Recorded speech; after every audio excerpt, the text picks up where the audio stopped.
Diyeyim давай çıkarsan sonra. Çok şimdi yüzden şiir var. Давай. Sisi. Utruk çincisi akşı. Ben Olga İboğlu. Kazaya köyünden. Ben de okuyacağım bir kişi. Bu yıl Karaçoban'ın Gagavuz geleneğin 90. yıl dönümü. Demedim kalmadı tarafta. Ben de bu adama bir şiir başlamak. Anılmış Karaçoban'a. Beş olmada yaşardı bu adam. Hiç yorulmazdı halkına hizmet etmeye. Biliriz hepsiniz. Bu anılmış Karaçoban. İşlerini onu doyamayacak sizler.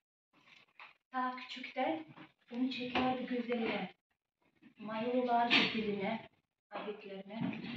O becererdi güzelliği resimleme, düşündüğünü yerleştirme şiirlerine. Fasıl adam değerli insanlar. Çuval omuzunda sokaklarda gezer. Bilmezdi niyetini laf ederler. Ömür değnekti.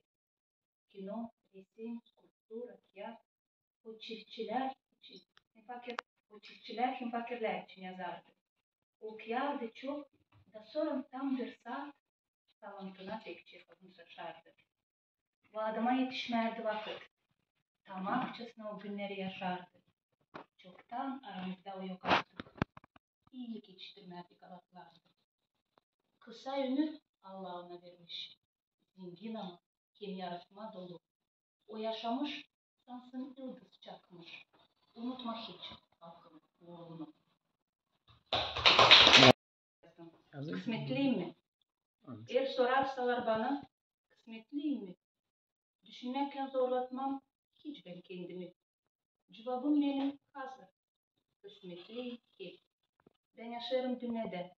Bana da iyi. Ben duydum ya sevda, değil mi bu kısmet? Ondan büyük olur fayda. Sevgisizlik değil. Anladım ya vatan, uzak yollarda. Başka gitmem bucaktan. Kısmet toprağımda. Ben olabildim ana. Var iki uşağım. Prost edersin Allah'ım. Gücendim boşa. Öğrendim pişman olma. Tutmama küsü. Ne de düşse kaşıyma. Durmam küsülü. Denedim ben şiir yazma. Birkaç yerleşti. İsterim ta iyilik yapma. Hadi yetiştireyim. Eğer sorarsalar bana, kısmetliyim mi? Bu soruşta yok şüphem. Cevap besbelli. Onun insanın türküleri değişik insan.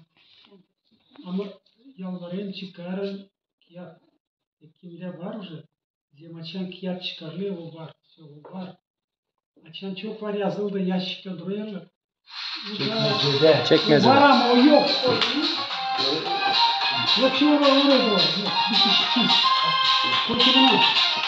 Klip yapalım lan. Adını açtıkın. Hadi.